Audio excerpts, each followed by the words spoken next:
আলোর পথে আমরা চলি, নবীজির সুরে গাই। ধুলি কণায় হারিয়ে গেলেও হেদায়েত আমাদের সাথী। আল্লাহর নাম জপে জীবনে সকল ব্যথা ভুলাই। হৃদয়ে যেন জ্বলতে থাকে ইমানের দীপিকা। মায়ার ফাঁদে যারা পড়ে তাদের জন্য দোয়া করি। সত্যের পথে চলুক তারা, রহমত বর্ষণ হোক সারি।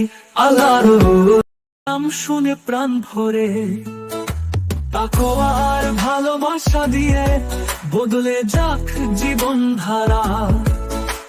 আসবে সেই দিন যেদিন শান্তি নেমে আসবে মনেতে। কিয়ামতের আগে সকলে জাগবে, ফিরবে ফের সঠিক পথে। আল্লাহর রুহানিয়ত বুকে নিয়ে চলি আমরা একসাথে।